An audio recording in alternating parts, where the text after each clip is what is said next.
terlebih dahulu. Bismillahirrahmanirrahim. Assalamualaikum. Selamat siang semuanya. Selamat datang kembali di kelas Geodesi Kelautan di pekan ke-10. Ya. Masih tersisa 5 pekan lagi sebelum kita UAS. Insya Allah dilaksanakan di pertengahan Desember. Time flies so fast, memang cepat sekali. Tidak terasa ya, sudah hampir setahun pandemi ini. Semoga tetap selalu sehat semuanya. Dijaga kesehatannya, jangan lupa 3M, menjaga jarak, memakai masker, dan apa satunya lupa saya, mencuci tangan ya, karena yang bisa melindungi diri kalian yang pada dasarnya juga diri kalian sendiri. Nah, pekan lalu atau enggak pekan lalu amat sebetulnya, kemarin Kamis kita sudah sama-sama belajar mengenai apa itu gravity field atau apa itu gaya berat, potensial gaya berat.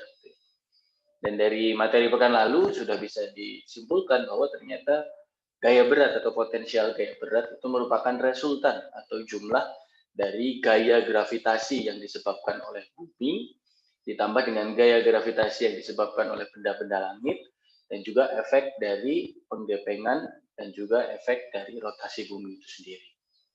Jadi ternyata gaya berat itu tidak hanya gravitasi saja yang diajarkan oleh Newton di zaman SMA dulu, tetapi merupakan resultan atau penjumlahan dari gaya berat, dari gravitasi, dari bumi itu sendiri, massa bumi, lalu habis itu penjumlahan juga dari gravitasi dari benda langit, ditambah dengan efek dari penggepengan dan rotasi bumi. Nah, apa sih sebenarnya gravitasi atau gaya berat itu? Nah, ternyata gravitasi atau gaya berat itu adalah sebuah gaya tarik-menarik ya, atau gaya attraction force yang terjadi di antara dua massa. Dalam hal ini, dalam kasus bumi adalah massa pertama adalah massa bumi dan massa kedua adalah kita yang berada di bawah permukaan bumi, di permukaan bumi maupun di atas permukaan bumi itu sendiri. Dan ingat kemarin sudah saya jelaskan bahwa rumus dasarnya adalah berbanding terbalik dengan yang namanya jarak. Apabila dua benda itu memiliki jarak yang dekat, maka gaya attraction-nya itu atau gaya gravitasinya akan lebih besar dibandingkan dengan sebuah titik yang memiliki jarak lebih jauh, alias berbanding terbalik dengan jaraknya. Dan itu sesuai atau itu berangkat dari teori Newton mengenai gravitasi. Law of gravitation-nya milik Newton di tahun 1600 atau 1700.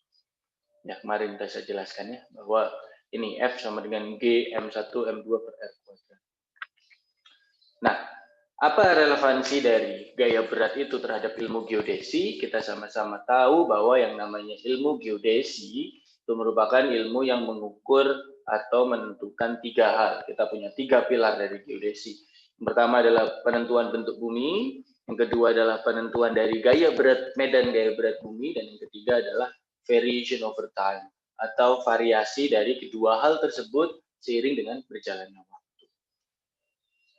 Nah, khususnya di kuliah geodesi kelautan itu juga penting karena ya lagi-lagi penentuan medan gaya berat itu adalah salah satu pekerjaan yang perlu kita lakukan. Jadi kita tidak hanya perlu menentukan posisi saja, tapi kita juga perlu menentukan gaya berat dari sebuah area atau dari sebuah lokasi, wabil khusus di lautan. Yang kemarin juga sudah saya jelaskan bahwa ternyata untuk menyampaikan gaya berat atau untuk memvisualisasikan gaya berat itu susah kalau kita menggunakan metode-metode matematika yang dalam tanda kutip biasa kita gunakan.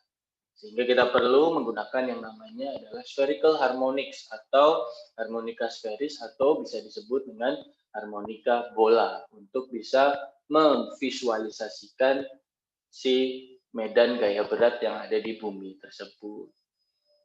Dan relevansi dari medan gaya berat ini adalah untuk menentukan bentuk bumi yang asli. Apabila kita mempunyai sebuah bidang ekuipotensial atau sebuah bidang yang memiliki potensial gaya berat yang kita anggap sama di seluruh permukaannya, dan ternyata itu sama dengan W0 atau W0 itu adalah potensial gaya berat yang kita anggap sebagai potensial gaya berat yang mewakili permukaan bumi, maka kita bisa mendapatkan sebuah bidang yang mewakili bentuk bumi yang asli. Atau dalam definisi lainnya itu sering dinamakan dengan geoid. Itu ya adik-adik sekalian ya. Jadi ketika kita memiliki sebuah bidang ekuipotensial atau bidang yang memiliki potensial yang sama, dan ternyata dia sama dengan W0 atau potensial yang kita anggap sebagai potensial yang mewakili permukaan bumi, maka bidang yang terjadi atau bidang yang dihasilkan itu adalah geowidth atau permukaan bumi yang kita anggap sebenar. Nah, itu kemarin kita sudah sama-sama menjelaskan, sama-sama terjelaskan gitu adik-adik sekalian ya, bahwa dalam menyampaikan gaya berat itu perlu konsep spherical harmonics gitu ya. Dan dalam spherical harmonics itu pada dasarnya ada yang namanya adalah degree dan order, ada N dan M. Dan semakin besar N dan M, maka seperti yang kemarin ditanyakan Wahyu Rafdi ya, kalau tidak salah di kelas, ketika N dan M itu semakin besar, maka yang terjadi adalah, sebentar ya, sepertinya ada orang di luar.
Ya, balik lagi bersama saya. Tadi ada sesuatu yang punten. Oke, nah kemarin sudah dijelaskan dan sudah ada yang ditanyakan juga, dan alhamdulillah insya Allah bisa mewakili pertanyaan kemarin ya, bahwa N dan M itu tidak ada urusannya dengan semakin bagus resolusi ya. Percuma ada N dan M yang baik, tetapi resolusi dari data yang dimiliki itu juga tidak baik gitu. Artinya oke lah, seperti kemarin kalau tidak salah Wahyu Rafdi bertanya, Pak, EGM 96, EGM 2008, dan saya lihat ada model yang lebih baru itu kok N dan M-nya semakin besar, apakah itu berarti resolusinya semakin bagus? Iya, tapi resolusi semakin bagus itu tidak akan berguna atau tidak akan penting atau tidak akan berarti apabila kita tidak memiliki data yang juga semakin baik resolusinya. Dan kemarin kan juga saya jelaskan bahwa gaya berat itu secara umum terbagi menjadi 3 komponen ya. Ada yang komponen gaya berat panjang, gelombang panjang, gelombang menengah atau sering dibilang gelombang residu, orang lain bilang begitu, dan ada gelombang pendek. Gelombang panjang itu berarti satu nilai itu mewakili area yang besar. Biasanya didapatkan dari satelit. Lalu ada gelombang menengah, satu area mewakili area yang tidak seberapa besar tapi juga tidak seberapa kecil, itu diwakili oleh satelit yang lain. Nah, yang terakhir adalah gelombang yang namanya gelombang pendek alias short wavelength, dan itu mewakili satu titik yang hanya satu area saja, begitu. Nah, artinya apa? Berarti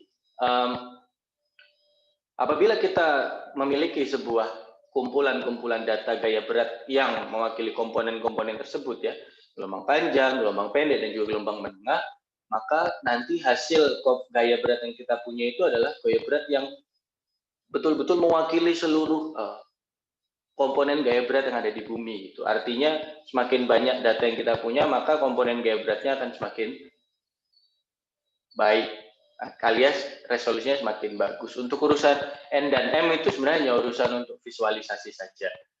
Dan itu percuma gitu, N dan M-nya bagus sekali, tapi data yang kita miliki tidak memiliki data yang bagus, ya tidak akan bisa mendapatkan resolusi yang baik. Nah itu adik-adik sekalian. Dan kemarin juga sudah saya tunjukkan, ini adalah contoh gambar dari undulasi geowit menggunakan data ICGE, data EGM 96 yang didapatkan dari ICGEM, kemarin dijawab dengan baik oleh Raka, N dan M-nya adalah 360, sehingga dapat 100 kemarin.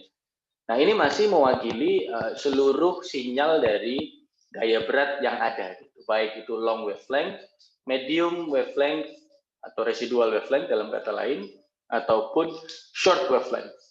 Nah, ketika kita kemarin, lalu saya lanjutkan juga gitu ya kemarin, bahwa pada dasarnya long wavelength itu yang mana? Yaitu yang spherical earth ditambah dengan flattening and rotation gitu ya.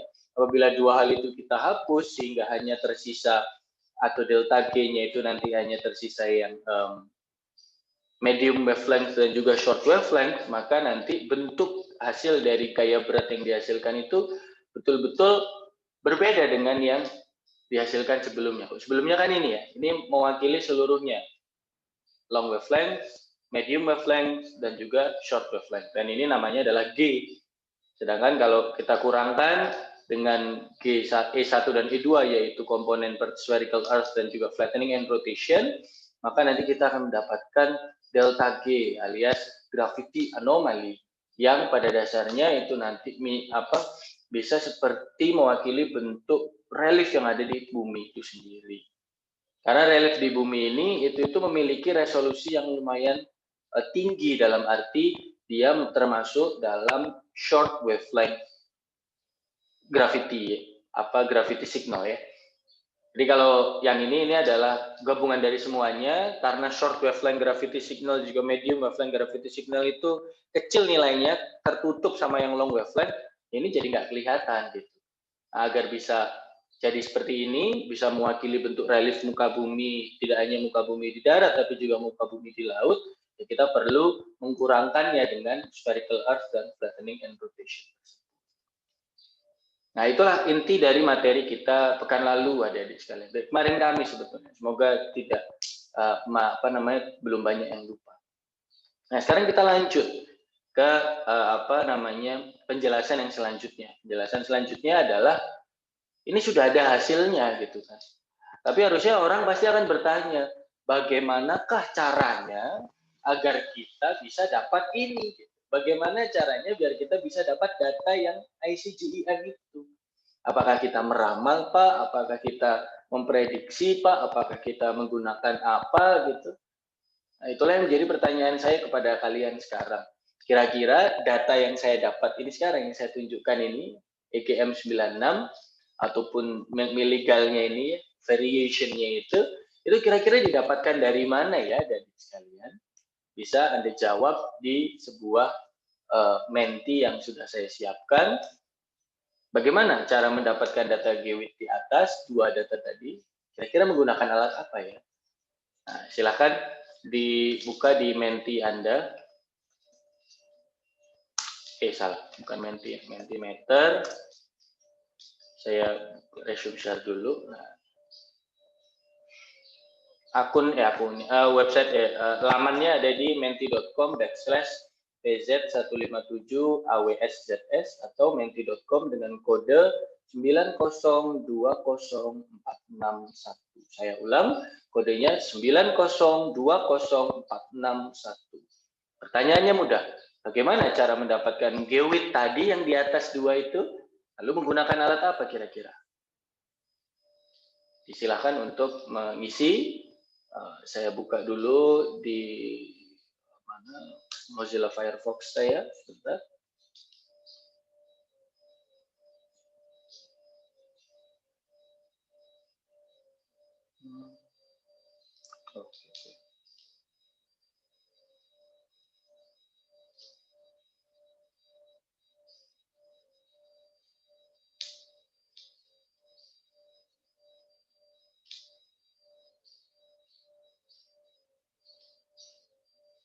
Pak. Maaf, boleh minta kodenya ulang nggak, Pak? Iya, ya. Sebentar.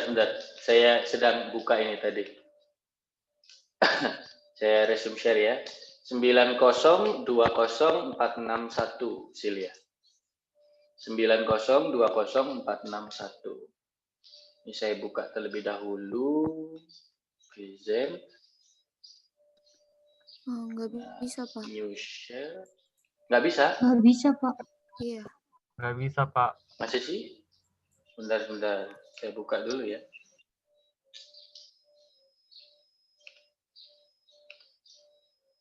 Udah, coba lagi sekarang. Oh, kodenya berubah. 5691443 ternyata. Sorry. Ternyata kodenya berubah. Saya buatnya sebenarnya untuk pekan lalu sih ya. Mungkin karena sudah 7 hari ya berubah. Sorry. 5691443. Sorry ya. Saya ulang 5691443. Saya beri waktu 1 menit untuk mulai mengisi. Silakan adik-adik sekalian. Baik sekali, ada yang sudah ngomong pengukuran dengan GPS Pak Almitri. Nah, nggak tahu Almitri ini temannya siapa ya. Pengukuran gaya berat dari stris pesawat, gravimeter, gede sekali itu. Citra satelit, terima kasih. Yuk, banyak sekali, terima kasih. Altimetri pakai Y, Almitri tadi ya. Banyak yang menjawab pakai citra satelit ya ternyata. Oke. Yuk. Nah, nanti coba biar kasih tahu teman-teman gimana pengukuran gaya berat. Thank you. Satelit gravimetri, alat gravimeter melalui alat Gauge, mantap.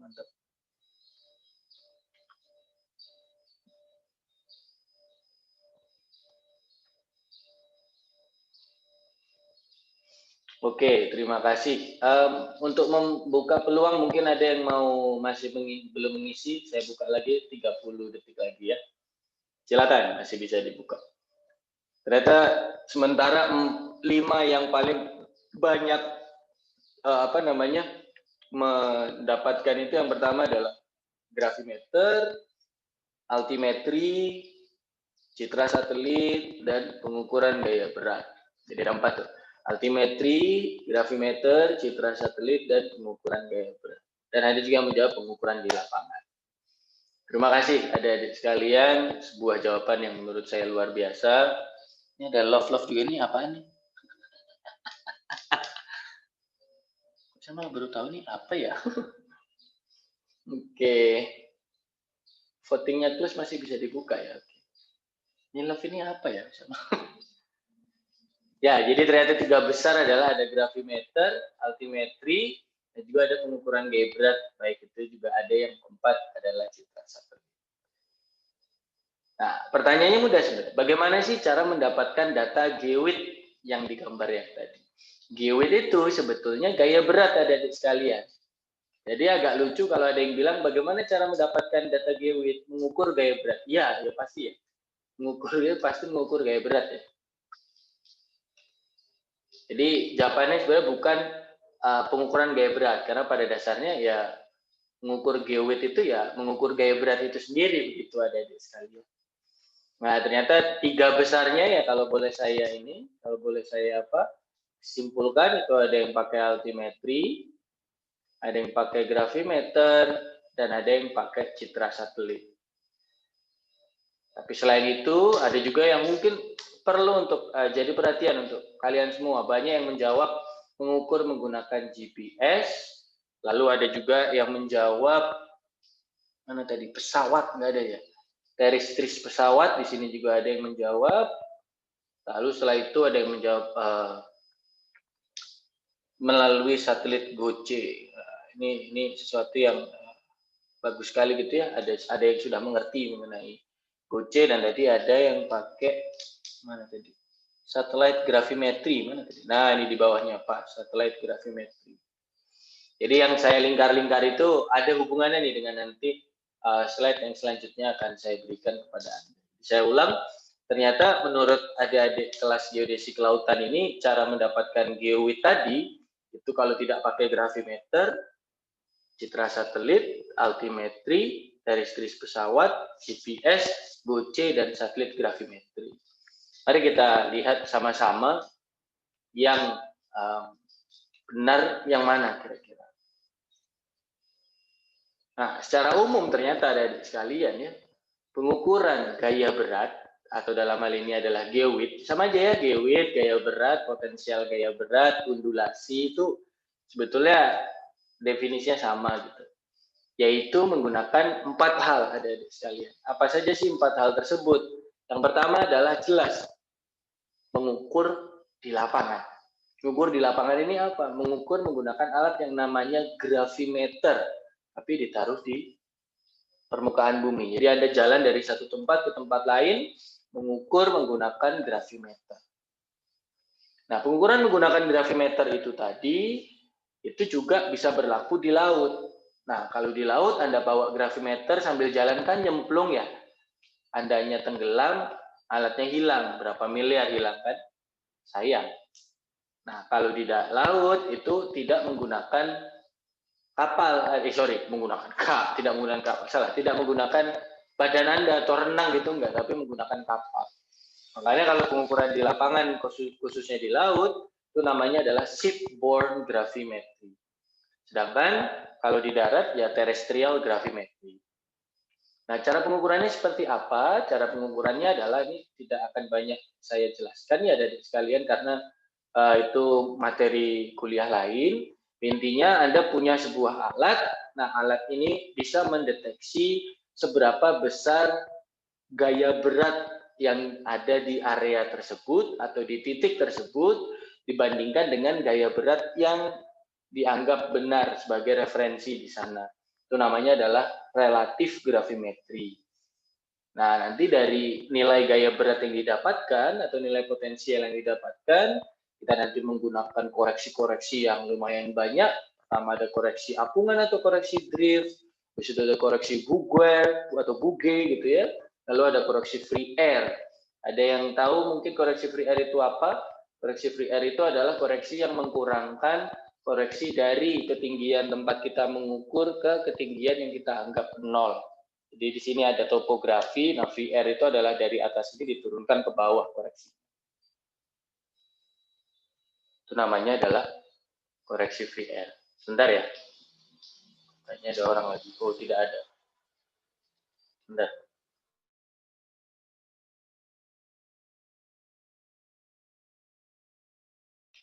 Ternyata tidak ada. Hanya perasaan saya saja. Nah, kalau di kapal itu sedikit berbeda adik-adik sekalian. Boleh ini ya saya coba jelaskan sedikit. Kalau misal Anda coba di darat gitu ya, ketika Anda mengukur di sebuah gunung seperti ini. Anda mengukur gravimetri di sini gitu ya.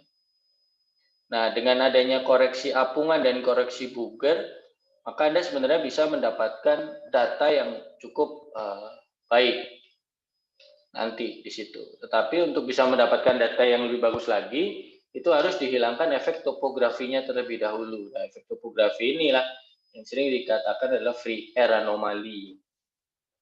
Dan di sini terjadi terjadi kesulitan yang luar biasa besar karena kita tidak tahu seberapa besar nih topografi yang ada dan kita tidak tahu densitas dari si ketinggian dari daratan yang kita sedang pijak itu seperti apa. Nah, inilah yang akhirnya membawa permasalahan yang namanya adalah downward continuation itu. Jadi artinya mengukur teristris itu sebetulnya yang paling yang paling teliti memang, tetapi yang bersangkutan ini seringkali memiliki beberapa masalah-masalah yang cukup lumayan susah untuk dipecahkan. Jadi terrestrial gravimetry atau terrestrial gravity itu sesuatu yang juga sedang dalam penelitian yang terus berlanjut. Nah, kalau di kapal ini agak sedikit berbeda ya, karena pada akhirnya ketika Anda mengukur di kapal, itu kira-kira Anda sebenarnya mau mengukur yang mananya? Kalau saya boleh tanya nih. Ini let's say ini ke laut gitu ya. Saya kasih warna biru dulu, biar kelihatan seperti laut. Gini. Nah, terus di sini ada kapal. Kasih warna hijau. Di sini ada kapal, gini ya. Nah, ketika Anda mengukur pakai gravimetri di sini gitu, Kira-kira gaya berat yang diukur itu sebenarnya yang mana sih, adik-adik sekalian? Apakah gaya berat di permukaan lautnya sini, ataukah di bawah sini, atau di mananya kira-kira? Adik-adik sekalian, ada yang tahu nggak? Halo? Kok terdiam? Kalau kata Pak Ulin, Anda mengerti 1001 bahasa ya? Karena terdiam ya, terdiam 1001 bahasa. Gimana, ada yang bisa menjawab nggak? Kira-kira kalau di darat, kalau di laut, itu mengukurnya yang mana sih sebetulnya? Apakah di permukaan lautnya, ataukah di dasar lautnya, atau di mananya kira-kira? Permukaannya bukan, Pak. Nah, ini siapa yang menjawab tuh? Tadi? Pak Ical. Oh, Ical. Ical menjawab di mukanya atau di muka lautnya. Kenapa, Cal? Kalau menurut Anda kok di muka lautnya, Cal? Kok bukan Kan geoid di itu kan dasar? berdasarkan dari MSL, Pak. Oke. Yang saya Tapi tahu. pertanyaan, ya betul banget. Tapi apakah kira-kira kolom air dan juga kolom air dan juga dasar lautnya itu tidak memiliki pengaruh terhadap hasil yang didapatkan oleh si gravimeter yang ditaruh di kapal kira-kira kalau menurut Ical? Pastinya berpengaruh sih, Pak, Ada buat pengaruhnya. kedalamannya.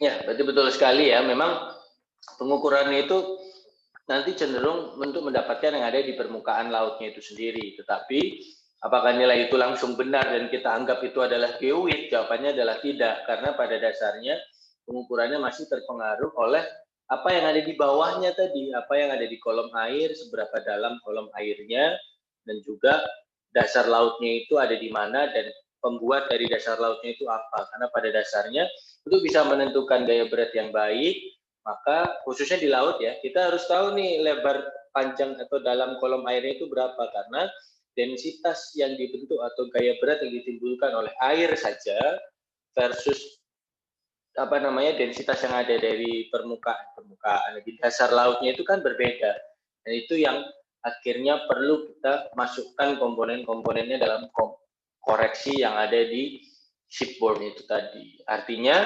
dua-duanya pengukuran di lapangan itu akan mendapatkan hasil yang memuaskan apabila kita mengetahui beberapa hal, khususnya ketinggian dari daratannya kalau di daratan, kalau di lautan ya berarti kedalaman dari si lautnya itu tempat kita mengukur. Kedua adalah mengetahui densitas atau pembentuk dari daratan yang kita pijak atau dasar laut tempat kita mengukur itu, di tempat yang kita mengukur itu pembentuknya seperti apa. Karena densitas berbeda, nilai gaya beratnya juga akan berbeda. Dan itu perlu dikoreksi semuanya, kan begitu. Nah, itu adalah metode yang pertama, yaitu menggunakan metode terestrial atau mengukur di lapangan. Baik terrestrial gravimetri ataupun shipborne gravimetri. Dan keduanya itu mewakili sebuah aspek di gelombang graviti yang dinamakan short wavelength gravity signal gitu ya. Artinya yang seperti gambar yang ini gitu ya. Jadi kalau gambar ini itu sebenarnya terrestrial gravity yang disisakan short wavelength-nya saja gitu. Paham ya maksudnya? Nah, metode yang kedua itu adalah menggunakan pesawat. Jadi gravimeternya itu tidak di darat lagi, tapi diangkat ke pesawat. Jadinya satu titik yang kalau di darat mewakili betul-betul satu area saja, kalau di pesawat bisa jadi harus agak lebih lebar kan area cakupannya. Satu data itu mewakili area cakupan yang juga lumayan lebar. Sehingga artinya apa? Jadi sekalian panjang gelombangnya jadi medium, tidak menjadi panjang gelombang yang pendek lagi. Artinya bisa jadi hasil pengukuran itu dalam tanda kutip tidak seberapa mewakili bentuk bumi yang asli dibandingkan dengan terrestrial gravity itu tadi. Nah, airborne itu namanya apa? Airborne gravity. Dan airborne gravity itu yang sudah dan sedang dilakukan oleh banyak negara di dunia. Saya kemarin mengikuti workshop yang Geoid Asia Pasifik itu, salah satunya adalah menjelaskan bahwa hampir seluruh negara di Asia Pasifik yang kemarin presentasi, salah satunya Indonesia, Indonesia, Jepang, Malaysia, New Zealand, Australia. Saya tidak yakin Australia pakai. Habis itu Filipina, Thailand, dan beberapa negara lain itu menggunakan airborne gravity atau airborne gravimeter untuk mendapatkan nilai dari gaya berat yang ada di buminya. Lebih efektif dan efisien karena kan tinggal lewat aja begitu ya. Tidak seperti terrestrial gravity yang harus di setiap titik diukur lalu harus kembali ke titik yang sebelum titik awal atau titik referensi biar dikalibrasi lagi kan. Itu lumayan merepotkan dan menghabiskan banyak dana serta waktu. Tapi airborne gravity bukan berarti tidak ada masalah. Masalahnya juga lebih besar ya karena kita harus tahu ketinggian dari si pesawat pertama. Habis itu kita harus tahu pesawatnya itu attitude-nya seperti apa. Mirip seperti kalau fotogrametri gitu kan. Harus tahu attitude-nya seperti apa. Dan setelah itu berangkat dari mana pesawat turun ke permukaan bumi. Di permukaan buminya pun juga harus diturunkan lagi ke permukaan nol yang kita inginkan. Alias masih ada lagi proses yang seperti di darat gitu. Proses di darat aja sudah complicated in a sense, ditambah dengan komplikasi dinaikkan ke atas sehingga ada yang namanya koreksi tinggi juga gitu kan. Datanya kan didapat dari atas permukaan bumi gitu, bukan di permukaan bumi pas. Jadi dari sini harus diturunkan ke sini, tapi sebelum diturunkan harus tahu attitude-nya gini dulu, turunkan sini, habis dari sini diturunkan lagi ke bawahnya kan begitu. Jadi artinya ada sebuah proses yang memang lumayan complicated dalam pengerjaannya. Jadi bukan sesuatu yang mudah gitu tidak. Nah itu adalah menggunakan pesawat dan hasilnya namanya adalah medium wavelength gravity signal atau dalam tanda kutip lain residual gravity biasanya orang ngomong. Nah yang ketiga itu adalah menggunakan satelit. Tapi satelit ini nanti terbagi menjadi dua. Yang pertama adalah menggunakan namanya satelit altimetri. Dan yang kedua namanya adalah satelit gaya berat. Di pekan ini, di kuliah sekarang, saya tidak menjelaskan satelit altimetri terlebih dahulu. Saya akan menjelaskan satelit gaya berat. Karena satelit altimetri akan saya jelaskan kalau waktunya cukup di slide next, atau kalau waktunya tidak cukup akan saya jelaskan di pertemuan selanjutnya. Nah, kalau satelit altimetri intinya adalah bagaimana merubah tinggi muka laut yang didapatkan itu menjadi gaya berat atau menjadi nilai anomali gaya berat atau potensial anomali. Nah, kalau satelit gaya berat ya langsung dari awal sudah mendapatkan yang namanya delta G atau sudah mendapatkan anomali gaya berat. Nah, ini adik-adik sekalian. Jadi secara umum saya ulang ada 4 ya. Yang pertama adalah terrestrial method atau langsung ke lapangan, baik itu di darat ataupun di laut. Kalau di darat namanya adalah terrestrial gravity. Kalau di laut adalah shipborne gravity. Kalau misal dinaikkan sedikit di pesawat, itu namanya adalah airborne gravity. Dan yang ketiga dan keempat menggunakan satelit, lebih naik lagi wahananya. Yaitu ada satelit altimetri ataupun satelit gaya berat, gravity missions ataupun satellite altimetry satellite. Nah nanti hasilnya seperti apa modelnya adik-adik sekalian? Modelnya secara umum ada 2 nanti jenis model gaya beratnya. Yang pertama adalah model satellite only yang hanya didapatkan dari data satelit gaya berat. Dan yang kedua adalah combination model yang menggabungkan 4 metode tadi. Jadi ada satu model yang cuma dapat dari satelit gaya berat, gravity missions. Yang kedua namanya adalah combination model yang menggabungkan berbagai jenis gaya berat. Nah sekarang menjadi pertanyaan bagi kalian semua yang bisa menjawab langsung dapat 100 di catatan hari ini. Yang mana yang satelit model dan yang mana yang combination model dari 2 gambar yang saya tunjukkan di slide kuliah. Silakan. Satelit model yang kiri bukan, Pak? Satelit model yang kiri, combination model berarti yang kanan kalau menurut Ical. Itu ya, Cal ya? Terima kasih. Ya, Pak. Yuk. Ada yang mungkin punya pendapat yang berbeda dengan Ical? Saya nunggu ada yang pendapat yang berbeda dulu nanti biar kita tahu yang mana yang benar. Ayu, yang Ya, ayo. combination model itu Jadi yang kanan itu yang only model. Satellite only. Kenapa tuh? Kalau menurut Ayu, kenapa kok combination model yang kiri, satellite only yang kanan? Kok nggak sebaliknya kayak kata si Ica? Kalau menurut Ayu, kenapa? Karena apa ya Pak? Karena lebih kayak kelihatan banget ininya Pak. Apa sih? Grijul-grijulnya Pak. Dan kalau menurut Ayu, grijel-grijel itu gara-gara datanya digabung gitu atau gimana tuh? Dan data gaya beratnya ini apa sih? Iya Pak, digabung kayak gitu. Oke, terima kasih jawabannya Ayu. Nah, saya kembali ke Ical dulu. Ical, kenapa kok yang kiri menurut Ical adalah yang satellite only, Ical? Kalau yang satelit only yang kiri itu kan dia cuma nangkapnya gaya beratnya doang Pak. Nah, yang saya tahu geo itu bentuknya kayak gitu Pak. Nah, kalau yang kombinasi itu kan Kalau yang campuran kanan? dari beberapa metode. Jadi itu kan bisa kayak hasil dari penggabungan data 1, data 2 dan lain-lain itu digabung jadi lebih halus aja gitu. Oke. Terima kasih ya Ical dan Ayu ya. Nanti sebelum saya kasih tahu jawabannya yang mana, perlu saya ingatkan ada di sekalian bahwa yang paling teliti itu adalah data di lapangan. Makanya tadi kan saya bilang ada 3 komponen ya. Gelombang panjang, gelombang menengah, dan gelombang pendek. Gelombang panjang itu satu titik mewakili banyak area, alias resolusinya jelek. Dan itu didapatkan dari satelit atau dari model global. Nah, kalau menggunakan pesawat dan satelit altimetri, itu mendapatkan yang namanya medium resolution atau medium wavelength. Bagus nggak, panjang nggak panjang, pendek juga nggak pendek gitu. Alias di tengah-tengah, resolusinya di antaranya.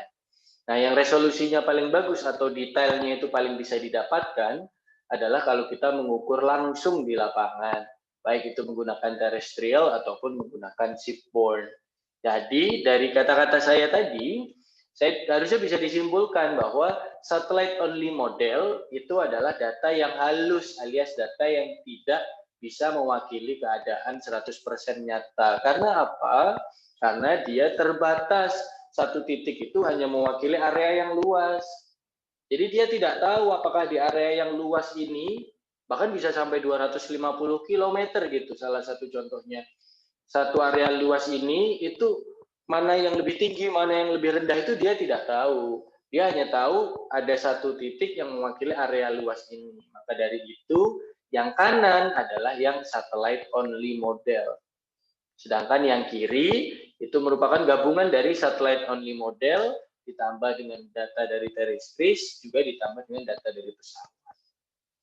Sehingga cakupannya global karena dapat dari data satelit tapi digabung dengan detail-detail atau kalau kata Ayu tadi grijel-grijelnya yang didapatkan dari kalau ukur secara langsung di lapangan maupun menggunakan pesawat. Jadi yang betul dalam bukan kuis ya, dalam pertanyaan sekarang ini adalah Ayu, tapi jangan takut siapa namanya Ical masih tetap bisa mendapatkan nilai lebih. Terima kasih. Jadi saya ulangi, kalau kita bicara satellite only model saja itu resolusinya atau dia tidak detail karena dia hanya mewakili gelombang panjangnya saja. Dia tidak mampu untuk mendapatkan gelombang menengah ataupun gelombang pendeknya karena kejauhan lokasinya. Tapi dia menang di cakupan, dia bisa mencakup satu bumi langsung.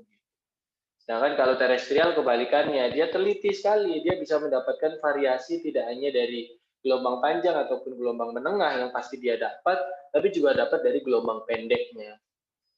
Hanya sayangnya dia tidak bisa mencakup seluruh bagian dari bumi itu gitu kan.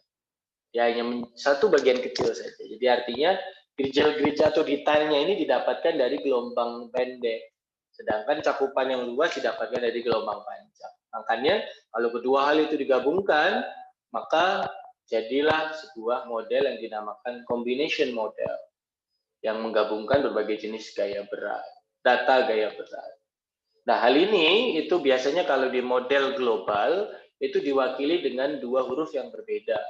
Kalau Anda buka ICGEM, nanti ada beberapa model yang di tulisan method atau metode atau datanya itu ada yang tulisannya S, ada yang tulisannya C, ada yang tulisannya T, dan ada yang tulisannya A. Kalau S itu berarti satelit saja. Kalau C itu berarti combined model, kalau T itu berarti terrestrial model saja, kalau A itu berarti altimetry atau airborne saja. Boleh dilihat nanti ya nih, kalau tidak percaya, mari kita lihat ya, mari kita lihat sama-sama. ICGEM, DFZ Potsdam.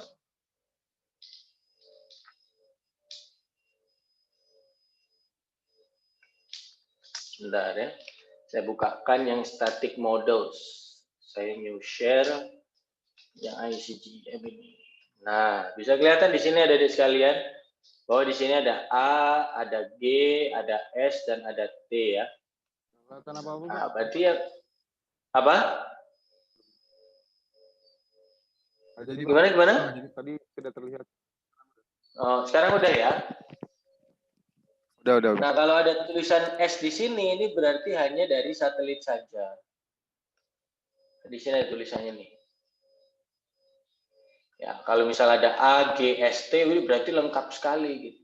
Dia menggabungkan data altimetry, data ground, terrestrial, seaborne, and airborne, dan ada satelit. Ada yang cuma S saja, ada yang cuma G dan S, ada yang AGS gitu. AGS itu bukan anak gaul Suramadu ya, tapi bukan ya. Nah, ini ada yang A saja mungkin, atau ada yang lain-lainnya. Jadi inilah identifikasi dari si ini kita gitu ya, sumber datanya. Dan semakin banyak sumber data yang dimasukkan, maka dia akan bisa memiliki hasil yang baik begitu. Makanya kalau Anda coba lihat di sini ada bisa sampai 2190 dari data AGST. Ya pasti gitu. Pak Zingerle ini bagus sekali gitu. Artinya dia betul-betul bisa menjelaskan yang sangat bagus sekali, karena pada akhirnya bisa menunjukkan bahwa wih bagus sekali ini ya, karena akhirnya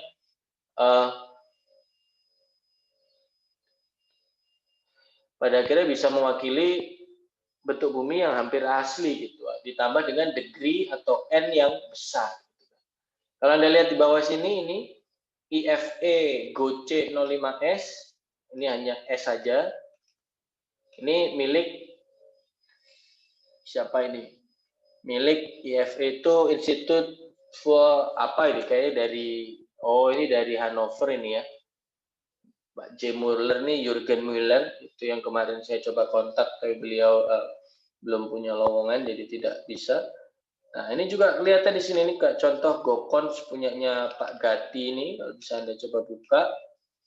Nah, ini juga sama ini punyanya orang esai.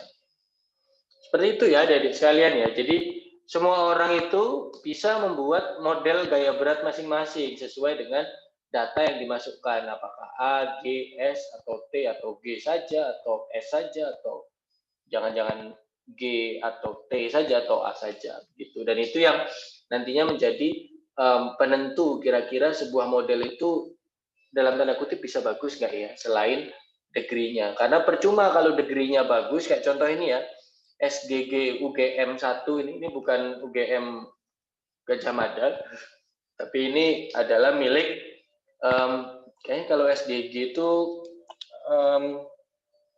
kalau nggak Wuhan, Tongji kalau nggak salah ini ya, kampus Wuhan atau kampus Tongji di Cina kalau tidak salah.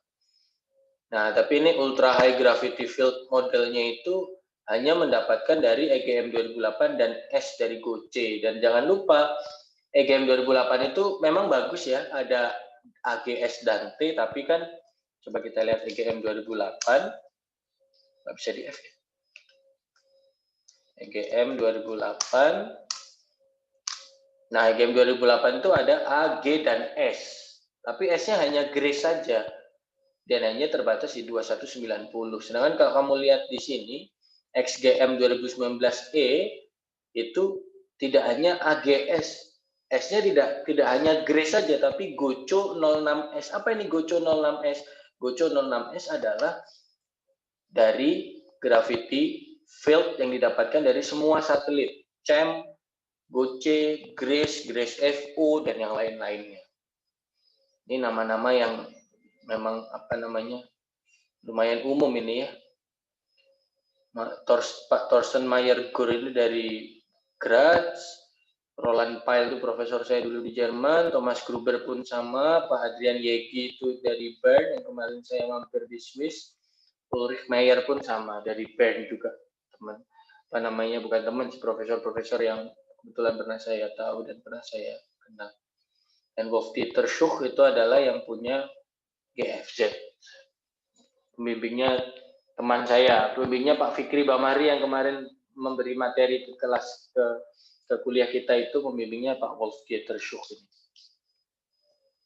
Jadi artinya kalau Anda tanya, mana Pak berarti di antara model-model gaya berat yang baik? XGM untuk sekarang, karena dia betul-betul komprehensif, AGST. Jarang ada memasukkan topografi ini ya. Karena memang topografi itu seringkali susah untuk didapatkan. Tapi dia bagus, ini dia mendapatkan T-nya dari Pak Hir. Nah, ini adalah supervisor saya bekerja dulu di Jerman selama 1,5 tahun jadi pembantu peneliti. Saya bekerja di bawah Pak Hir dan beliau mendapatkan topografinya dari satuan Artmin dari data DEM yang tersedia di seluruh dunia. Ini kala itu. Nah, berarti artinya apa? Kembali ke materi kita ya adik-adik sekalian, bahwa kalau ditanya terus bagusan mana Pak, satellite only model atau combination model? Jelas yang lebih bagus adalah combination model, karena combination model bisa mewakili seluruh bagian yang ada di permukaan bumi ini, baik itu secara gelombang panjang, gelombang menengah ataupun gelombang pendek. Tapi tanpa ada satellite only model, maka combination model tidak akan bisa terjadi, karena tanpa ada data dari satelit, kita tidak akan bisa mendapatkan data bumi yang utuh. Kita hanya bisa mendapatkan data yang separuh-separuh dari bagian bumi masing-masing.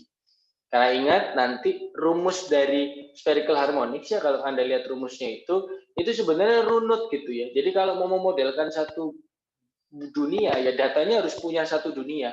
Kalau datanya nggak punya satu dunia, itu pincang. Nanti ada data yang bolong, sehingga menjadi jelek nanti penentuannya kalau ternyata data ini bolong. Karena untuk menentukannya itu tidak satu koordinat nilainya berapa gitu, tidak, tapi nilai ini itu didapatkan dari merepresentasikan gelombang panjang, gelombang pendek, dan gelombang menengah dalam satu rumus yang bersama-sama. Ya, semoga bisa dipahami. Nah, sehingga akhirnya ini ya, kalau saya ingin menyimpulkan, combination model itu paling bagus. Tetapi apalah arti combination model kalau tidak ada satellite only model, kalau tidak ada satelitnya. Nah, di kuliah ini sedikit saya akan jelaskan mengenai jenis-jenis dari satelitnya, adik-adik sekalian. Nah, satelitnya itu ada apa saja? Atau sebelum kita bicara ada satelit apa saja, saya tidak akan banyak membahas satelitnya apa saja sih sebenarnya. Saya akan membahas ke apa sih konsep yang digunakan dalam pengukuran model gaya berat ini gitu. Pada dasarnya yang ingin saya jelaskan adalah selain menggunakan potensial gaya berat, itu ternyata ada parameter lain yang bisa diukur. Nah, parameter apa nih yang bisa diukur dari satelit? Ini kita bicara dari satelit.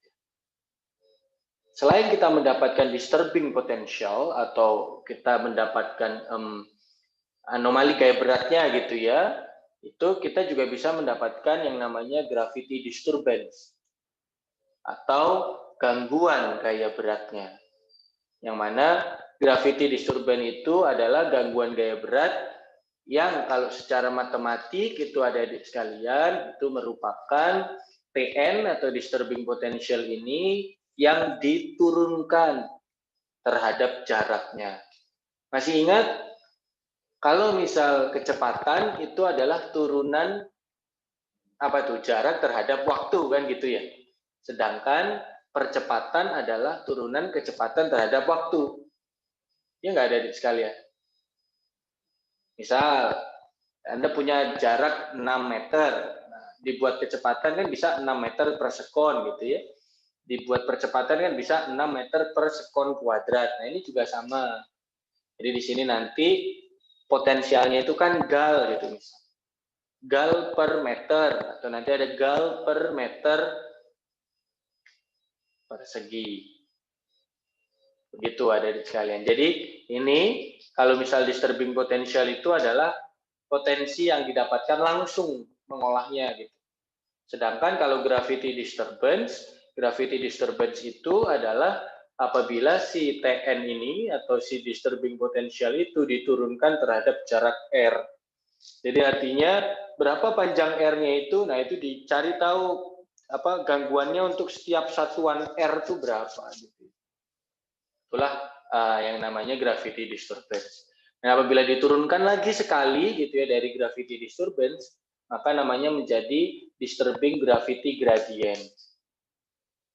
Alias potensial itu dibagi dengan jarak kuadrat atau potensial itu diturunkan terhadap jarak 2 kali. Bingung nggak? Kalau secara fisik ya dari sekalian ini bisa diartikan, let's say kalau misalnya kita punya nilai di sini ya, Tn di sini. Nah ternyata Tn itu apabila dibandingkan dengan T0 yang ada di sini, jaraknya itu R1 5 meter misal, maka kita bisa mendapatkan gravity disturbance di titik Tn apabila dibandingkan dengan titik T0 ini, yaitu berarti Tn dibagi dengan jaraknya, Tn per 5. Sehingga nanti Anda bisa mendapatkan berapa sih gangguan atau disturbance-nya ini dari si Tn ini, dari Tn ini ya, disesuaikan dengan jarak yang didapatkan itu. Nah, kalau disturbing gravity gradient, berarti jaraknya diturunkan 2 kali, adik-adik sekalian. Maksudnya apa? Berarti misal, ternyata secara teknis itu, Tn ini ya, Tn ini dapat di sini, ini T0 gitu ya, nah si Tn itu ternyata memiliki selisih jarak yang 2 kali kerja gitu, artinya satu misal ke sini, satu misal ke sini, nah itu nanti itu merupakan adalah jarak 2 kali gitu. Sedangkan kalau yang tadi kan cuma ini dan ini saja, jadi satu jarak begini. Nah kalau yang R2 itu satunya mungkin jarak ke sana, satunya jarak ke sini. Nah ini dibedakan jarak ke belakangnya dan juga jarak ke kirinya itu dibedakan. Nah konsep inilah yang sebetulnya digunakan dalam pengukuran gaya berat dari satelit. Jadi secara umum mendapatkan gaya berat dari satelit itu ada 3 jenis. Yang pertama didapatkan disturbing potentialnya, yang kedua didapatkan gravity disturbance-nya atau gangguan dari gaya beratnya, yang ketiga adalah disturbing gravity gradient-nya atau gradiennya nih perbedaan dari si ketinggiannya itu, alias perbedaan ketinggian itu kan berarti kan dr ya dibandingkan dengan jarak. Nah ini gangguan dari perbedaan ketinggiannya tadi gitu, berarti artinya sudah dicari gradiennya, dikurangkan lagi, berarti artinya dia turun 2 kali si Tn-nya itu tadi. Nah sampai sini ada yang ingin ditanyakan dulu atau tidak? Kalau tidak saya izin menutup mana sini untuk video sebentar ya, saya harus ke belakang. Pak, saya izin bertanya, Pak. Oke, silakan. Siapa nih? Arisin. Gimana Arisin?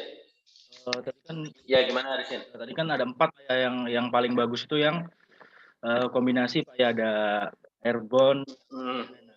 Juga tadi ditampilkan datanya kan AGST itu yang paling bagus. Nah, maksud saya kalau misalkan kita download datanya itu pisah-pisah Pak, A sendiri, G sendiri, S sendiri, T sendiri, itu sama aja atau beda dengan yang data yang kita download yang sudah jadi satu gitu Pak?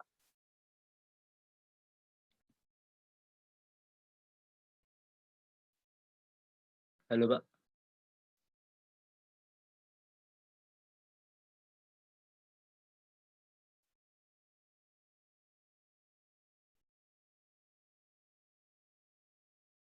Ya. Sorry. Saya ke belakang tadi. Pertanyaan yang baik sekali ya dari Harrison ya. Pak, ini kan Bapak bilang tadi ada model XGM 2019E, itu ada A, G, S, dan T. Nah, kalau saya itu pengen download A sendiri, G sendiri, S sendiri, dan T sendiri, itu hasilnya sama dengan XGM 2019E tidak ya Pak? Jawabannya adalah tidak ya Harrison ya. Jadi ketika Anda mencoba menggabungkan, itu sebenarnya tidak hanya sesederhana menggabungkan cuman ya udah datanya ditambah aja, tidak ya. Karena ini menggunakan spherical harmonics pada dasarnya, Berarti selain Anda menambahkan, Anda itu juga harus mengasimilasikan. Nah, jadi beda ya, menambahkan data dan mengasimilasikan data itu berbeda. Dan tidak tentu, bahkan data yang dibentuk itu, data yang diambil itu sama, nanti hasil pengeluarannya itu beda tuh, sama itu bisa jadi tidak. Dan kalau boleh saya sampaikan ya, teman-teman SGM 2019 itu prosesnya lama sekali tuh untuk menggabungkan data A, G, S sama T itu. Bukan sebuah proses yang gampang. Dan kalau Anda lihat dari nama-nama yang ada di sini tuh, ini nama-nama yang menurut saya luar biasa sekali gitu ya. Siapa Pak Zingerle dan kawan-kawannya adalah orang yang menurut saya orang-orang yang luar biasa dari dunia pergeowitan dunia gitu loh. Jadi apa namanya, kalau ternyata kamu mau coba, monggo, saya sangat senang sekali kalau kamu mau coba gitu Arisin. Tapi kalau saya lihat sih sebetulnya itu bukan sesuatu yang mungkin dalam tanda kutip mudah untuk dilakukan. Dan kalau Anda bisa lihat di sini Haris ini, bahwa Pak Zingerle itu mendapatkannya dari banyak sumber gitu. Dari punyanya Pak Kfas di sini, punyanya Pak Pail, sedangkan Pak Kfas ini dari Goco 06S, Pak Pail itu mendapatkan XGM 2016 gitu. Lalu Pak Hirt itu mendapatkan topografi, Pak Andersen itu mendapatkan topografi tapi di laut, DTU 13. Nah, EGM 2008 itu pembuatan sebelumnya, dan yang paling bagus. Jadi ini Zingerle ini mengupdate 3 hal yang sebenarnya sudah paling bagus. EGM 2008 itu sudah bagus. Diupdate sama Eigen 64C, ini juga bagus. Diupdate lagi sama XGM 2016. Ditambah dengan data satelit yang paling baik, Goco 06S, dan juga ditambah dengan Earth 2014 ini. Sebenarnya kalau kamu tanyakan DTU 13 ini apakah yang paling bagus, Pak? Tidak, masih ada yang lebih bagus lagi. Yang paling baru itu DTU 18 sebetulnya. Bayangkan ya, ini DTU 2013 yang dipublish tahun 2015, itu masih dipakai loh buat tahun 2019. Padahal DTU MSS ini sudah ada yang lebih baru lagi, 2018. Tapi belum dipakai. Kenapa? Karena pengolahannya itu lama dan butuh waktu yang sebenarnya sangat-sangat tidak singkat. Ya, dan Pak Philip Zingerle ini itu adalah dari kampus saya S2 ini kan ya, Technical University of Munich. Dan ini sangat-sangat apa istilahnya? Dan ini sangat-sangat susah, bukan susah sih artinya. Apa bisa dibilang tuh complicated gitu, dan bukan proses yang cepat. Jadi kalau contoh, saya mau downloadnya sendiri-sendiri deh Pak, Goco 06 sendiri, XGM 2016 sendiri, Earth 2014 sendiri, DTU 13 sendiri, EGM 2008 sendiri, Eigen 6C4 sendiri, apakah jadi bagus Pak? Saya tidak yakin nanti jawaban hasilnya akan menjadi sebagus yang dihasilkan oleh Pak Zingerle ini, begitu. Paham nggak maksudnya? Siapa namanya? Harisin, kira-kira. Paham, Pak. Ya, jadi begitu ya. Pertanyaan yang sangat baik, Harisin. Terima kasih. Silakan, khususnya bagian yang ini, apakah sekiranya ada yang bingung atau malah sangat-sangat bingung ya, sampaikan ke saya. Sebelum saya lanjut ke selanjutnya yang sedikit mungkin mau saya.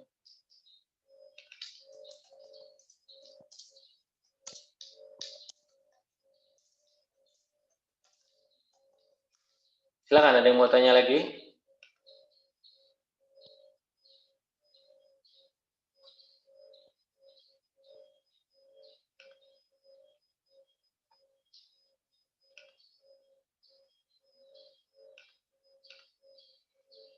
Halo. Pak, mau nanya dikit Pak, tapi yang di atas tadi sih Pak. Gimana Puja?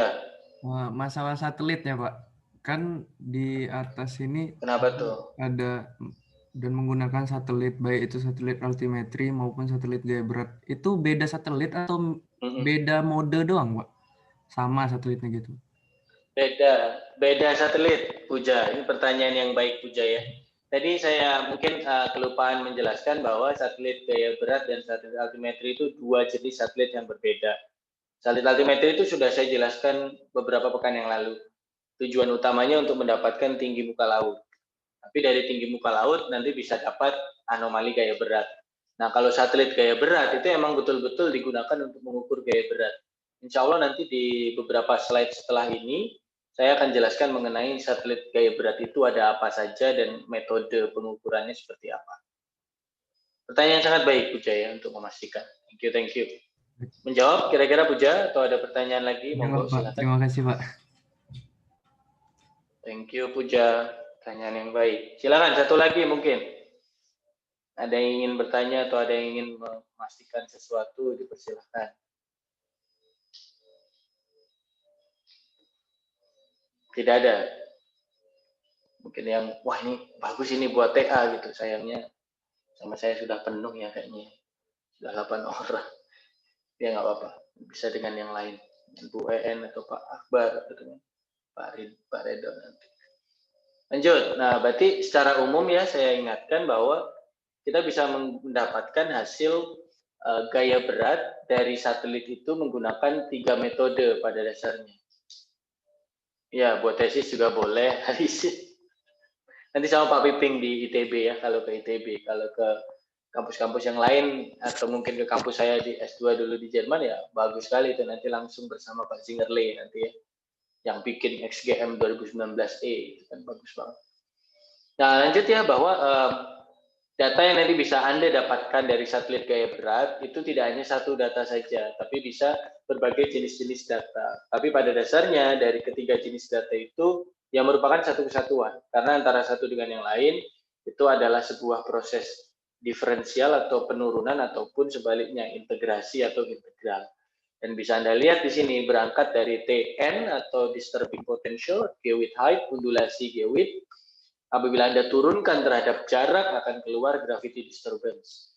Nah, apabila gravity disturbance itu Anda turunkan lagi terhadap jarak lagi, ada yang namanya disturbing gravity gradient. Jadi ketiga komponen data inilah yang nanti akan didapatkan dari didapatkan dari satelit gaya berat yang digunakan. Nah, karena ada 3 data, maka pada dasarnya secara umum kita bisa bilang bahwa ada 3 metode yang bisa kita gunakan menggunakan satelit gaya berat untuk mendapatkan data gaya berat itu sendiri. Yang pertama namanya adalah menggunakan apa? Menggunakan orbit perturbation atau menggunakan gangguan orbit. Maksudnya begini. Sekarang ya, adik-adik sekalian, dicoba bayangkan Anda punya satelit seperti yang ini nih, di sini nih, ini satelit ini ya. Aduh, warnanya hijau tidak terlihat, warnanya kuning ya biar kelihatan. Nah, satelit hijau ini itu memiliki orbit yang sudah dihitung. Ini orbit yang dihitung ya. Orbit yang dihitung warnanya hijau jadi kuning ini. Gitu. Ini. Tapi ternyata hitungan orbit ini masih salah. Gitu. Hitungan orbit ini masih belum 100% benar. Karena ternyata ketika melewati sebuah tempat yang ada di bawah sini, ini let's say ada gunung gitu lumayan tinggi, dia orbitnya ketarik ke bawah. Kira-kira ada yang tahu nggak kenapa kok orbitnya agak ketarik ke bawah? Kok nggak seperti yang terkomputasi atau terhitung?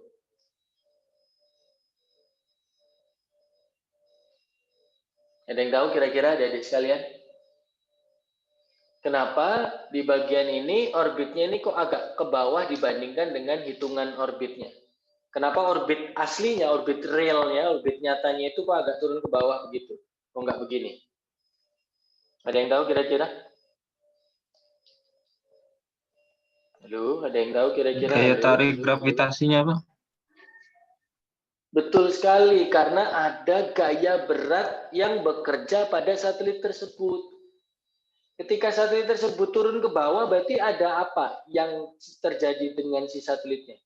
Satelitnya tertarik oleh sebuah gaya tarik, dalam hal ini adalah gaya beratnya. Sehingga di daerah tersebut bisa diasumsikan bahwa gaya beratnya lebih besar atau lebih kecil kalau dia turun ke bawah gini. Ayo, ada yang mau menjawab? Dafa Mustafa tadi bagus sekali ya jawabannya. Silakan, ada yang lain, mungkin ada yang mau membantu menjawab atau mau menjawab.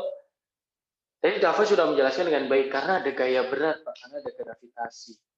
Nah, kalau begitu ketika sebuah orbit yang harusnya di sini gitu, tiba-tiba kok dia agak turun ketika melewati sebuah gunung tuh berarti ada apa itu di gunung ini? Gaya berat di gunung ini itu sesuatu dibandingkan gaya berat di tempat yang lain. Kenapa gaya berat di gunung ini kira-kira ada di sekalian?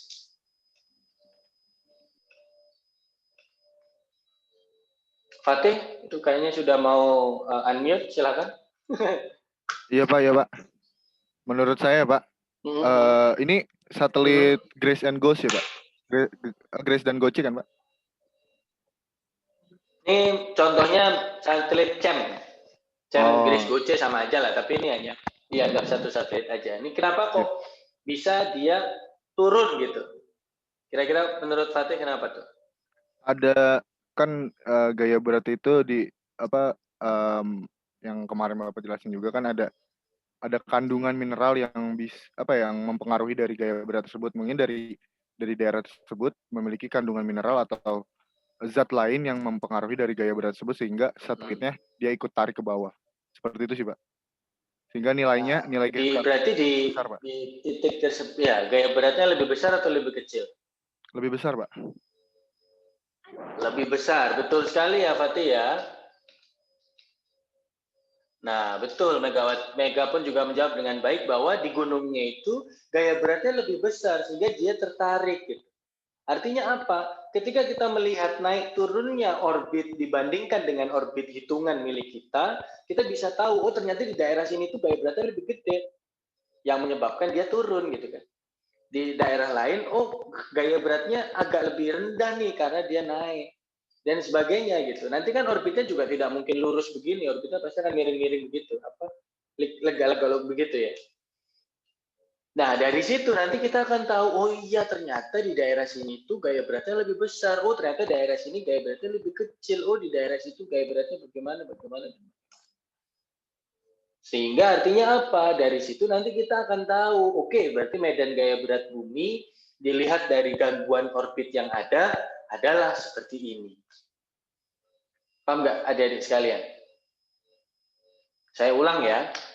Ini ada satelit. Satelit itu lewat orbit yang sudah dihitung atau dikomputasi. Satelit orbit hitungannya biasa aja begini. Aduh nggak kelihatan. Gini.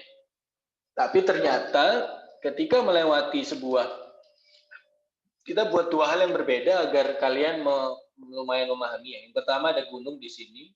Yang kedua ternyata ada sebuah daerah yang air tanahnya itu sangat-sangat kecil atau rendah. Di sini gaya berat itu plus. Di sini gaya berat itu minus.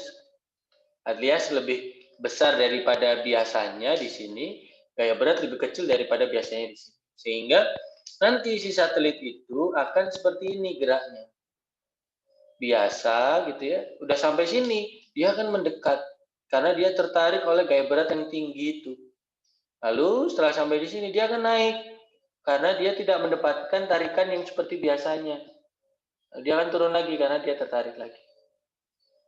Nah, perbedaan antara orbit hitungan dengan orbit yang asli ini namanya adalah orbit perturbation atau gangguan orbit.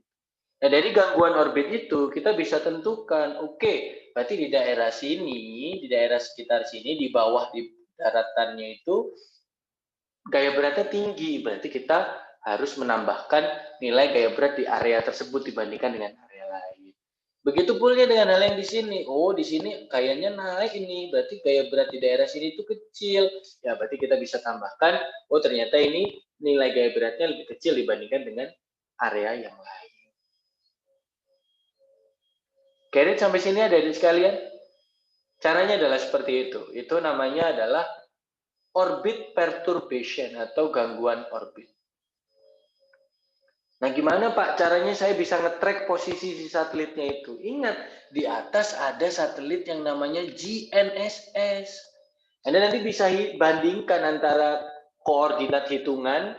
Ingat ya, orbit kan dulu sudah pernah kita ukur di geodesi satelit ya menggunakan elemen orbit Keplerian ya, masih ingat. Ada 6 elemen orbit Keplerian kan, harusnya masih ingat. Walaupun nggak ingat-ingat amat, tapi minimal ada 6 lah, sudah ingat ya. Dan didapatkan nanti koordinat dari setiap orbit itu kan, dulu pernah dijadikan tugas juga 2 tahun yang lalu ingat saya. Nah dari situ kan kalian bisa tahu, oke, computed orbitnya adalah seperti ini ya. Is it true? Kan we don't know gitu. How do we know? Then use GNSS constellation gitu. Kita menggunakan konstelasi GNSS sebagai referensinya nanti. Oke, posisi berdasarkan GNSS konstelasi itu ternyata orbitnya begini-begini. Oh, ya udah. Nanti selisihnya itu adalah perturbasi atau gangguan orbitnya. Nanti bisa kita dapatkan berapa nilai dari anomali gaya beratnya terhadap gaya berat yang normal dalam arti elipsoid tersebut. Itu adalah cara dari metode yang pertama yang disebut orbit perturbation. Orbit perturbation itu mencari yang namanya ini, disturbing potential. Jadi nanti kan itu ada potensial yang mengganggu tuh. Mengganggu apa? Mengganggu geraknya si satelit kan. Jadi agak turun, jadi agak naik, nggak lempeng aja lurus. Karena memang irregularities of the mass of the earth gitu kan. Kita tahu bahwa bentuk bumi dan juga massa bumi itu sangat tidak beraturan atau irregular ya, topografinya pun juga demikian. Nah, akhirnya apa? Ya sudah, dari situ kita bisa tuh dapat berapa besar nilai dari gaya berat yang ada di hampir setiap lokasi di seluruh permukaan. Itu adalah cara yang pertama. Cara yang kedua itu namanya adalah satellite to satellite tracking. Bentar ya. Saya stop dulu. Kok begitu sih? Bentar. Ya, terakhir tuh. Slide terakhir. Cara yang pertama. Nanti dulu. Sabar. Grace FO, sabar ya. Yang pertama adalah menggunakan satellite to satellite tracking. Jadi kita tracking posisi dari satu satelit terhadap satelit yang lain. Kalau yang cara sebelumnya, ini klik kanannya kok nggak keluar. Nah, previous, mana sih previous? Nah, ini namanya adalah orbit perturbation menggunakan bantuan konstelasi GNSS yang ada jauh di atas. Ingat, GNSS constellation itu tingginya sampai 32.000 km dari permukaan bumi kan gitu ya. Sedangkan satelit ini, satelit gaya berat itu tingginya cuma 500 sampai 800 km saja. Ini sangat-sangat jauh beda tingginya kan. Nah, artinya kita bisa bicara bahwa ini itu H atau high, ini itu low atau L. Jadi kalau Anda lihat dari slide selanjutnya, SSTHL, itu pada dasarnya adalah ketika Anda menggunakan satelit CHAM, GOCE, atau GRACE, ataupun satelit yang lainnya, untuk mendapatkan perturbasi orbitnya itu tadi. Karena satu di atas, satu di high up, yaitu di GNSS, satu di bawah, low, yaitu satelit gaya berat. Itu adalah konsep yang pertama. Ini nama lainnya adalah orbit perturbation. Yang high to low satellite tracking itu namanya adalah orbit perturbation. Nama lainnya. Nah, yang kedua adalah low to low satellite tracking. Jadi, kalau Anda lihat dari gambar di sini, jadi kita tidak hanya menggunakan satu satelit di sini, tapi menggunakan 2 satelit di sini. Sama-sama di bawah. Nah, yang dideteksi apa? Yang dideteksi bukan lagi perturbasi orbitnya itu berapa, tapi yang dideteksi adalah jarak antara satelit satu dengan satelit yang kedua. Nah, ini adalah sistem yang unik ada pada satelit yang namanya GRACE. Atau kalau lanjutannya sekarang namanya adalah GRACE FO, GRACE Follow On. Kedua satelit ini menggunakan sebuah gelombang elektromagnetik yang dipancarkan secara terus-menerus, itu memiliki ketelitian yang sangat teliti, bisa mencapai 10⁻⁷ meter. Perbedaannya ini, ketelitian dari perbedaan jarak yang didapatkan itu bisa sampai 10⁻⁷ meter. Alias lebih tipis daripada satu helai rambut kita gitu ya.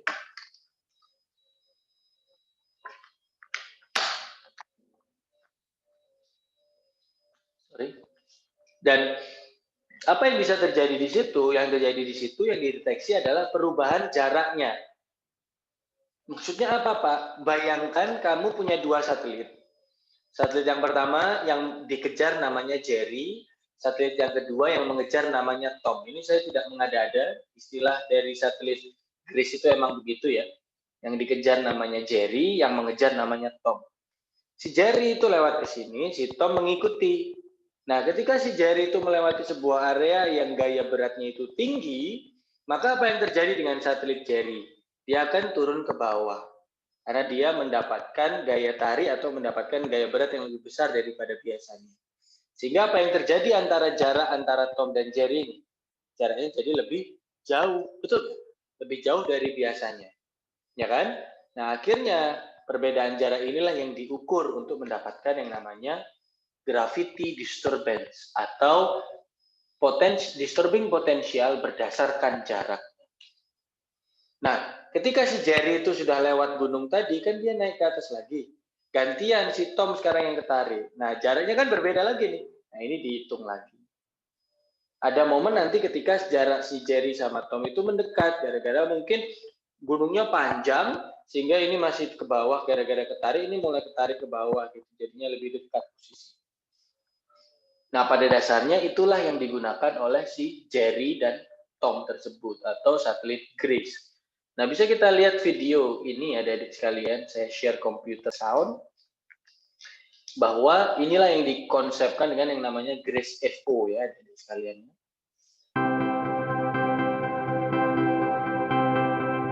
Suaranya terdengar ya harusnya ya? Water. Suaranya terdengar nggak? Halo? Dengar, Pak. Dengan Pak. The main indicators of how the planet is responding to our evolving climate. We built our civilization around the climate that we had and the water resources that we had. And Sorry. Anda bisa mengikuti bahasa Inggrisnya nggak? Halo? Dikit lah Pak Buko. Kasih subtitle-nya aja Pak. Biar aman saya subtitle deh ya. Kok kayaknya pasti banyak yang bingung. Oke, saya subtitle aja. if those are changing, have a profound impact on how we operate our society. GRACE. Nah, ini adalah GRACE. Tapi ini cuma satu. Tapi GRACE dan GRACE follow on itu satelitnya harusnya ada 2. Ada di depan dan di belakang. Kalau GRACE namanya yang di depan itu Jerry, yang di belakang namanya Tom, karena saling kejar-kejaran. Seperti film Tom and Jerry. In GRACE follow on, measure the. Nah, kalau Anda lihat ini ada lingkaran kecil nih di belakang. Ini sebetulnya bertindak salah satunya adalah sebagai indikator atau sebagai penghitung jaraknya. Jadi di sini dia akan mengeluarkan sebuah gelombang elektromagnetik yang sangat teliti. Kalau GRACE itu 10 pangkat minus 7. Kalau GRACE FO seingat saya 10 pangkat minus 12 atau 10 pangkat minus 13 meter. Jadi beda jarak segitu aja udah kerasa gitu ya, udah bisa terdeteksi perubahannya. Bahkan lebih Siratal Mustaqim aja kalah gitu mungkin kan. Motion of water around the earth, and they measure that in all forms of water. Water that's stored underground, water in the ocean, water that's frozen in the form of glaciers. So all of that together, GRACE Nah, ini akhirnya keluar GRACE ada 2 ya. Di sini ada Jerry, di sini ada Tom. can measure. Gimana caranya, Pak? GRACE follow-on is a mission to measure how water is distributed on the planet and how that changes from month to month. GRACE stands for Gravity Recovery and Climate Experiment. And it's a follow-on mission to this mission called GRACE that we launched in 2002. And that mission just ended a few months ago, and GRACE Follow-on is going to pick up and continue that science legacy. So even though GRACE flew for 15 years, climate is one of those things which takes place on decadal timescales. It's really important that we look at these trends over longer time periods so we can establish the forces which are driving them. One follows the other, and between them they accurately track the distance between the 2 satellites. Nah, ya kan? Kalau di bahasa Indonesia kan one follow on the other, yang satunya mengikuti yang lain, and between them, dan di antara keduanya kita hitung jarak secara akurat sampai 10 pangkat minus 13 meter tadi antara satu satelit dengan satelit yang lain. And as they fly over changes in mass on the Earth, And as they fly over changes in mass on the earth, atau artinya dalam bahasa Indonesia adalah ketika dia terbang di atas perubahan massa, atau dalam hal ini terjadi perubahan potensial gaya berat, maka jaraknya akan berubah. Baik itu jaraknya mendekat atau menjauh, begitu ya. Karena ada konsep yang tadi, kalau misal di depan ini ada nilai gaya berat yang tinggi, lebih besar daripada biasanya, dia akan ikut turun ke bawah kan gitu. Jadi jaraknya akan terdeteksi perubahan. They move back and forth, and we track those little Nah, seperti ini. changes. Bisa di 0,25 kan deh ya. Nah. Very accurately, and we do move back and forth, and we track. Kok nggak bisa ya? Okay. Oh udah ya. Those little. Stop. Nah, kita lihat ya. Ini ada Jerry. Kursor saya kelihatan nggak ya adik-adik sekalian ya? Laser pointer aja. Kursor saya kelihatan nggak? Kelihatan, Pak. Oke. Nah, saya annotate aja deh biar lebih gampang. Ini ada Jerry, ini ada Tom. Ketika ini ada sebuah gaya berat yang harusnya di sini plus gitu ya. Jadi secara umum atau secara singkat, Jerry akan sedikit turun ke bawah sehingga jaraknya akan semakin melebar gitu. Tapi nanti ketika ini udah lewat, ini kan kembali giliran Tom yang akan mendekat ke Jerry karena dia mengalami tertarik itu. Udah, kita coba lihat kan ya. Changes. Tuh kan? Ya, akhirnya mundur. Karena sudah habis gaya berat yang terjadi di Jerry. Tapi kita lihat apa yang terjadi And di we do Tom. that with global positioning system, Akhirnya mundur. satellite information. Gitu ya. Dan Anda lihat di sini lasernya ada 2, karena itulah dia bisa mendapatkan 10 pangkat minus 13. Sebelumnya 10 pangkat minus 7, lasernya cuma 1. And with star cameras that are on board the 2 spacecraft.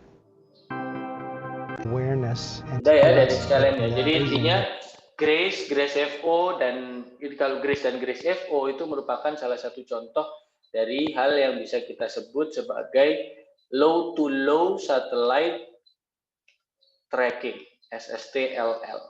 Dan dia tidak melakukan orbit perturbation, tapi dia melakukan distance determination, atau dia melakukan selisih dari jarak yang dia dapatkan dari 2 satelit ini jaraknya normal 1, nanti mendekat jadi 0,8 atau 0,5 dan sebagainya. Nah, inilah yang sebetulnya sedang diukur oleh si Grace ataupun Grace follow-on tersebut. Nah, terakhir ada yang namanya SGG atau Satellite Gravity Gradiometry. Apa itu?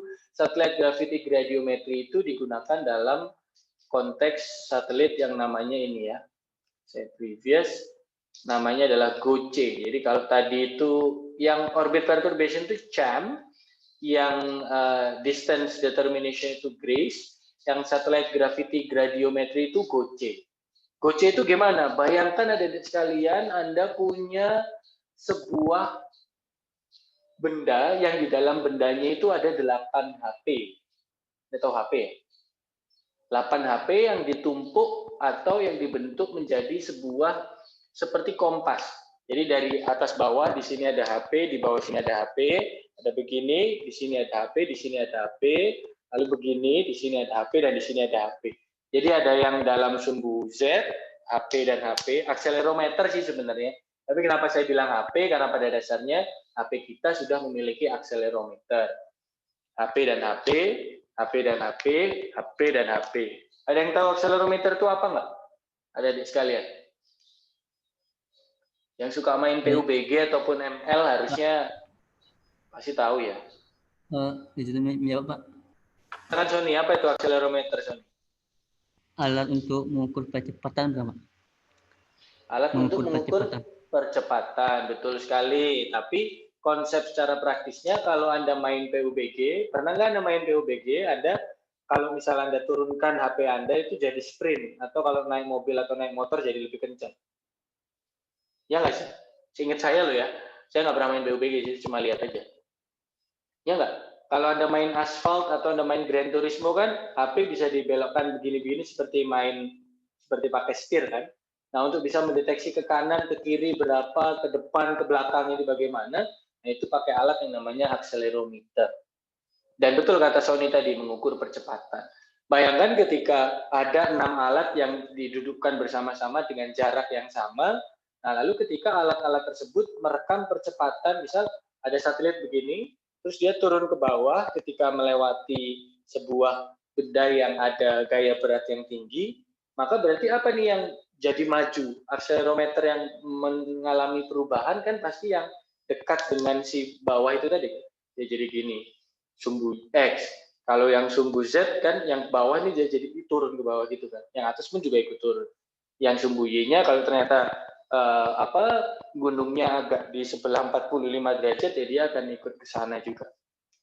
Nah, perubahan dari akselerasi yang didapatkan dari setiap akselerometer ini yang ada 6, itu namanya adalah satellite gravity gradiometry. Yang mana nanti mendapatkannya yang mana, Pak? Bukan gravity disturbance lagi, tetapi disturbing gravity gradient. Itu adik-adik sekalian.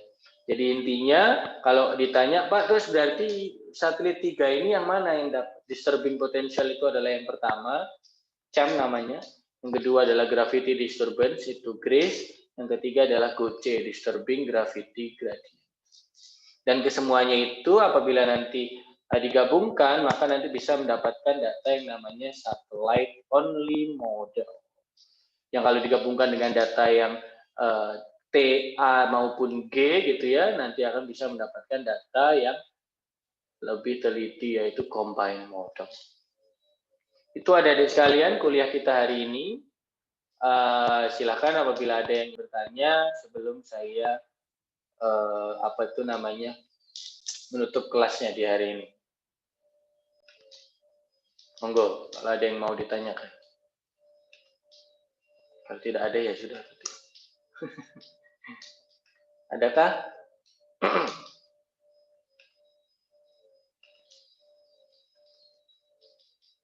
Tidak ada ya? Tapi nanti pasti ada kalau ini, kalau sudah kalau sudah saya tutup pasti. Oke, kalau ternyata tidak ada, tidak apa-apa, berarti memang semoga sudah paham semua. Tapi jangan sampai dipaham-pahamkan, kalau ternyata memang belum paham ya disampaikan belum paham ya. Saya tidak suka yang begitu, nanti malah merepotkan kalian semua. Kalau begitu terakhir ya berarti oke, saya lihat yang belum absen di sini ada Kholim dan Maharani Aprilia. Kepada Kholim dan Maharani Aprilia apabila ada di tempat dipersilakan untuk menyatakan kehadirannya. Kalau ternyata tidak ada ya berarti sudah cukup. Pertemuan kita hari ini 50 orang masuk, saya ucapkan terima kasih 49. Ada satu orang yang tidak ada sebenarnya. Nggak apa-apa. Kayaknya si Badarudin lagi susah sinyal tuh dari tadi mutar-mutar terus masuk terus. Sekian dari saya, dari sekalian kalau tidak ada pertanyaan. Pekan depan kita akan belajar mengenai bagaimana mendapatkan geowidth dari altimetry. Kalau tadi itu kan baru 3 ya. Saya jelaskan shipborne, airborne dan terestrial, serta saya jelaskan satelit gaya berat. Nah, yang belum adalah saya jelaskan dari altimetri. Itu akan saya jelaskan di hari Kamis pekan depan. Sekian dari saya. Sebelum kuliah berakhir, saya mohon untuk mengisi exit tiketnya ya dari sekalian ya, new share. Silakan masuk ke yang tadi, mentinya itu sudah salah itu kayaknya tuh ya. Saya next aja nih. Nah, kuliah hari ini adalah, nah silakan ya, saya beri waktu 1 menit. Kuliah hari ini adalah bagaimana? 5691443 ya. Dijawab jujur saja, santai aja. Kalau emang bingung ya bilang dulu. Saya berikan waktu 1 menit 15 detik.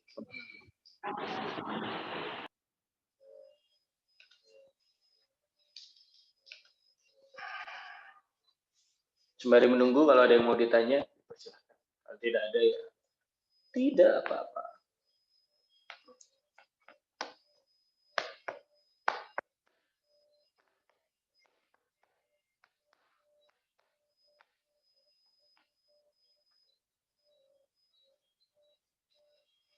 Bentar.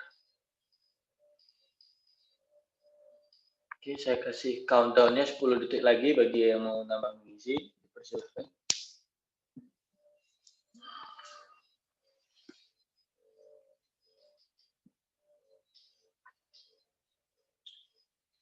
Oke, terima kasih. 31 orang sudah mengisi. Ternyata di hari ini yang salah satu yang mungkin paling tidak paham dan paling tidak seru ya, karena sepertinya materinya agak-agak, tapi saya berusaha semaksimal mungkin untuk membuatnya mudah dimengerti, walaupun mungkin tetap agak pusing, tapi ya semoga tidak jadi permasalahan yang berarti.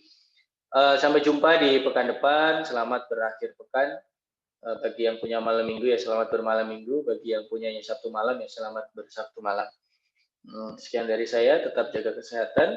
Assalamualaikum warahmatullahi wabarakatuh. Selamat sore dan salam GBKL. Waalaikumsalam warahmatullahi wabarakatuh. Terima kasih Pak. Assalamualaikum warahmatullahi wabarakatuh. Pak. Terima kasih Pak.